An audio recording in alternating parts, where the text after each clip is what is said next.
Benny Castro from Yep. Basque. That's right. And I was asking you if your name was short for something else, and what did you tell me? No, so my it's an interesting story. My name is Benny, Benny. No middle name, no nothing. Benny Castro. And when my parents migrated from Spain over to the U.S., Right. and here I am. I'm born in the hospital, whatever, and they didn't speak any English. They were right off the boat. So they're telling the doctor, we want to call him Benino. My father's name is Benino, Benigno. Doctor didn't understand what they were saying, and he goes ahead and he writes Benny on the birth certificate. So 20 years later, I run into this doctor, and he goes, Jewish doctor, and he goes, I named you. I go, yeah, and he tells me the whole story. He goes, I didn't understand what your mom was saying. I didn't understand what your father was saying. They're trying to Benino. So he goes, I just wrote Benny, Benny. He goes, so I named you. That's a great story. Great. That's a fantastic story. That brings me into like the next thing. So your family is from Spain. Where'd you grow up? I grew up in New Jersey. Where in Jersey? In Bergen County. So I'm from Bergen County, New Jersey originally. So you grew up in New Jersey, and parents are off the boat from Spain. Right. And then you decide to get into the restaurant business. Right. Want to tell me a little bit about that? Yeah, so my father was in the restaurant business. Okay. When he came to this country back in the 60s, Okay. like most Spanish immigrants at the time, when they came over, it was either construction or the restaurant business. Okay. And my dad started working at a place that no longer exists, but it was a historical place. It was one of the oldest Spanish restaurants in Manhattan. It was El Faro. Okay. So my father started El Faro as a cook, bussing tables, waiting. And back then, they worked 3-4 different jobs in 3-4 different restaurants. Right. And that's how most of these immigrants came in. So my side of the family, my father's brothers and his sisters, when they came over, that's all they did. They went into the restaurant business. And everybody started at El Faro in the city. And that was like the starting point for every Spanish immigrant from Spain that wanted to get into the restaurant business. They all started there. Growing up, your dad's in the restaurant business. Right. You get the itch around what age? You know what? It's hard to say that if I had an itch or not, because I kind of grew up in it. So Okay, it was always there. So my father had restaurants in the city. He had a place on the east side. It was called Malaga on 73rd Street. Opened up in 1972. He was owner of El Quijote on 23rd in Chelsea.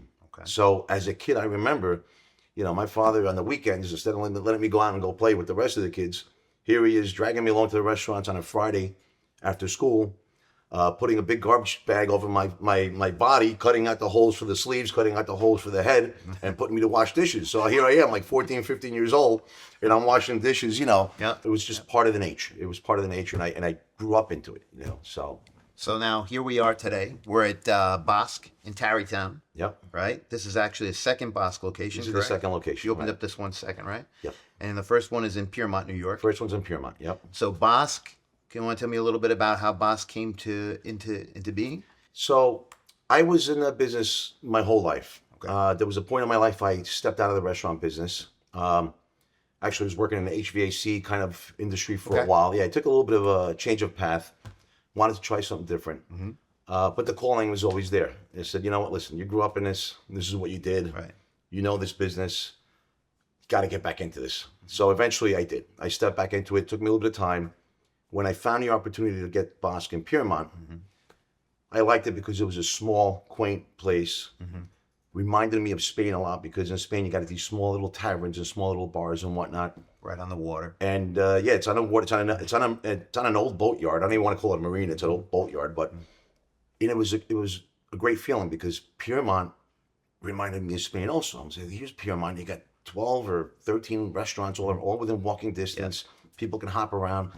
So when the opportunity came up for Piermont, I said, you know what? I got to take this place. And I love the fact that it was a small place, 50 seats, and I jumped on it and I did it. And the idea of Basque was to do something a little bit more Spanish modern, a little bit more authentic. And I'm not trying to insult the existing Spanish restaurants from back in the day, but back in the day, everything was very Americanized. Part of the problem was they couldn't get products from Spain. Now you can get Anything almost you anything. want. Exactly. And so, it was a lot of, it was a little challenge in the beginning because people were still used to the old Americanized Spanish restaurants. And I came in with a little bit more of I want to go more authentic in what's going on now. Right. So it was a little bit of a challenge in the beginning, but we managed to get through it. And once we did, people started realizing, wait a minute, no, this is little different than the old mentalities as well, because Right. It's almost everybody's got like you're on different mental stage. state. Like, you walk in the door, there's like even for you, somebody who owns a restaurant, you walk into your place, I'm sure a lot of people know you, especially if they're regulars. Right. Some people might not even from a home walk because Right. they've never been here before. But Right. obviously, it's kind of like you have a particular persona that you want to make sure that you make people feel ingratiated to your Right. your experience that you're providing with them. What would you say is like how do you get the word out? What about like when you start to expand the circle a little bit, when you try to get those like clients that don't necessarily, or customers, I should say, that don't necessarily know who you are yet? Like, Right. what are you doing to expand that reach? Well, I'm going to give you something. When I opened up Piermont, again, Piermont is a small little village. It's kind of hidden. Not too many people know where Piermont is. That's true. You can drive right Yep. by Piermont, even know what it is. Yep. So when I took Piermont over, I said, how am I going to get these people to know who I am? So I went on a limb. I said, look, I'm going to open up 3 days. I'm going to do a complimentary thing. I'm going to invite everybody in town, people that I know, people from Bergen County, people from Rockland County. So for 3 days, we had the place packed. We were doing paellas, we were doing ham, we were doing sangria. I did this all complimentary. So I said in my mind, I said, I got to get people here. Yeah. So we did this big blowout, for 3 days. And, we had some, the mayor and some political people, et cetera, et cetera. And it was great because people were like, oh, wait a minute, this is Benny from Basque. Oh my God, Benny got Basque now. Oh, people didn't know. Right. So I got into a little bit of the social media as well too, obviously, market a little bit there. And that gave us a huge boost when we opened up. So from that point on, after we did that, people started, oh, wait a minute, that's the Basque place. So, we were invited, word started spreading out. Hey, you got to go to Basque. We went they had a family and friends thing going on, and we went there and it was great. Yep. Go check it out. So little by little, it didn't happen overnight, but within that first year, which every restaurant, the first year is the toughest. The toughest is the first year. We got through that first year, and then we started to grow. We started to grow, which was great. Like if you were to open up the menu and say like, here's the thing that you have to try. What is it? Definitely, I would say the paellas. And going back to what we talked about earlier, the Americanized Spanish cuisine, Right. and then the more modern, because the gates have opened up. Yep. Here's the thing. So back in the 60s and 70s, Spanish restaurants did not have the products that we have today. Right. So here you had these Spanish restaurants that made a paella. It was Americanized paella. They took a pot. They took parboiled rice. Yeah. They threw some yellow coloring in there. They said it had saffron. They threw some seafood, put a little broth through the top of the stove, and it was out in 15 minutes, right? Wow, shit, man, that's a quick paella, man. It's a 15-minute paella. And I'm not insulting the way that was done. Yeah. That's the way it was done because that was all they had. That's what they all had the to work knowledge. with. Yeah, and I know coming back from that time, they didn't want to wait for food. People now are more patient. Yep. They go out to a restaurant. They know it takes time. Listen, nothing's coming out of a can. It's got to be made from scratch. It's got to be done on the spot. Right. So my approach when we did the pay is I said, look, I want to be today's tradition, today's real deal pay, right? Okay. Again, is there an exact way of making? Everybody has different variations. Sure. So what did we do? We took in mind that we have rice available from Spain. So like Bomba rice, Valencia rice, it comes imported. We get it in. We make our own sofritos, which take time. So one of our sofritos for the paella is a 12-hour cooking process. We have to simmer it down. We got to get all of it down. We make our own broth for it. So, we take shrimp shells and whatnot, and we make our own fish broth for that as well. It's all these little intricate pieces. So now you got these pieces together. Somebody orders a paella. What's the first thing we tell people? We say, look, it takes 30 to 40 minutes. Yeah. Oh, 30 to 40 minutes. It's made from scratch. We're not using parboiled rice. That rice, those hard grains are going right into that pan with that sofrito.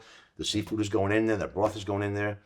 We start stovetop and we finish it in the oven.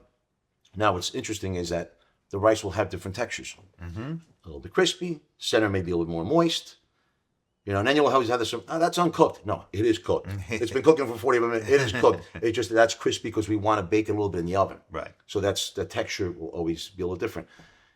But now what's interesting is you brought something that was once what people thought was paella for real, if they haven't been to Spain and they were just in this country, and now you brought this thing along. I'm like, wait a minute. Different animal. And that's where, when I was telling you, one of our challenges when I started Piermont, people were so used to that, the way some of the Bergen County restaurants or some of our competitors were making their paella, the 15-minute boom, boom, boom, in and out. They tried, I was like, wow, this is not paella. No, it is. No, it's not paella. It is. after a little bit of that challenge, now people come back and say, you know what, I don't mind waiting 45 minutes for this dish because I know it's done for real. Yeah. It's the real deal. So that was a challenge, and that was a dish that I always tell people, if you like paella, you like rice, you gotta go for it. You gotta try. You gotta try paella. It's really interesting too because to your point, it's almost like you've taken the time to educate your customer. They walk in the door, it's a little bit different. They might come in expecting one thing, and your job is not only to offer them, obviously you want to make everybody happy, right? Right. But in the same token, it's kind of like, hey, I know, have you ever had, Spanish tapas before or anything like that? Yes, I have. Okay, well, let me explain how we are a little bit different. So it's almost like you have I'm assuming that, you have your staff kind of like take the time to spend with somebody and kind of like give them a little bit of a, bring them through the process a little bit, right? Because otherwise they're waiting 45 minutes for what they think is a quote unquote rice dish that should come out in 15 minutes. Right, because they were used to that back in the day. Right. But the interesting thing is that I think now with time, they've realized that. So like you think like the consumer is already kind of walking in a little more They're more educated educated than they have been. They're more educated. Just because of the access they have Correct. to this kind of information. Oh yeah, and nowadays people go on and they're watching one of these restaurant shows on TV or something. They see one of the famous, not to mention names, but one of the famous restaurant chef guys from Spain, and they see the process of the paella, and they got to stir the pan, and that's right. It's over the fire and everything. So people are like, wait a minute, oh that's right, that's right, that's how paella is supposed to take time, or right, the right. process. If somebody comes in to beat Bobby Flay, with a paella, they know. Everybody's saying like, oh, they're going to try to get this done in a half hour. No, it's not going to work. Right. It's not going to work. It's not going to work. Right. All right. So we spoke about your 5-star reviews, which are amazing. You have a ton of them. You overall average, over 4.7, 4.8, somewhere in there, which is that's really the year mark of a really great restaurant. So kudos to you and your staff. That's really a big deal. But what we like to do on our podcast is we like to highlight your shitty reviews sometimes, which nobody wants to hear about ever. Right. But it is a kind of a cool thing to be able to say like, okay, this is a review that came in, it might have been a month ago, might have been a year ago, might have been 4 years ago. But now you have the opportunity to kind of like look at that 1-star review and say like, okay, well, this is how I would answer it today. Right. How's that sound? Yeah. Okay. Let's start with this one. I've been to this restaurant at least 5 times before. We always expected to be on the loud side, but today it was Yankee Stadium. I felt terrible for a family next to our table trying to celebrate a birthday, plus other families trying to enjoy a nice, expensive Sunday meal. Well, they went out of their way to say it was expensive. Okay. I don't think I'm expensive, but anyway. Okay. One corner table in particular was over the top, yelling and carrying on. I was told it was by the staff that they were regulars. We asked to please ask them to just lower their voice, and it was extremely loud. After a second time, we asked them to please ask the manager. Nothing changed, and we cut our visit short after spending X amount of dollars on our meal. And I asked to speak to the manager to explain the situation, and he said, what can I do? Like, what am I supposed to do? As I was walking away, he laughed with his colleagues, and I guess they thought it was real funny. Final verdict, the food is good, but not worth the earache and the headache from this loud, we don't care what the diners have to say, we just laugh at them Spanish restaurant. Diners beware. Right. Well, that's a big review, by the way. Yeah. So like she obviously got really bent out of shape. Yeah, and it's just he or she, and it's bullshit, because I'm going to explain to you what happens, and I remember that review, and I remember when that happened. That happened at our Piermont location, which is a smaller, quaint location. So it's already Piermont's a small, tight spot. Right. Is it loud on the weekends? It is. People are having a good time. Right. I mean, I love it when the place is so loud. I can't even hear sometimes. Right. But you know what? People are laughing. People are cheering. People are drinking. Listen, you're out to dinner. Right. You want to have a good time. Yeah, absolutely. You want to be quiet, go to church on Sunday. I don't know, or go to the synagogue, on Saturday. Listen, you're out to have a good time. You go out with your friends, you want to drink, you want to eat, you want to laugh, you want to have a good time. Right. So you're going out to a restaurant is to have a good time. You want a quiet meal, well, maybe you got to go to like some fancy high-end place, corner table, and, that the tables are 10 feet apart or 20 feet apart from, but listen, Piermont, my location, it's like a tavern style. It's small, it's quaint, and people love that. Right. So again, it goes back to you can't satisfy everybody. You always got that 1%. You can't go to every table and say, please keep it quiet because that table doesn't want any noise. Listen, you're here to have a good time. But here's another one, okay? Waited an hour and 15 minutes for a table. No one even came to talk to us. Not the manager, not the servers. We just stood there until we decided to leave. 100% disappointed, and definitely the worst service I've ever experienced. I love those. Okay. They didn't eat at the table. Right. They didn't get to sit down. Right. Because they had to wait an hour and 15 minutes and they didn't get a table, they left and they give you a 1 star. And it's the biggest bullshit in the world. Right. Because you know what?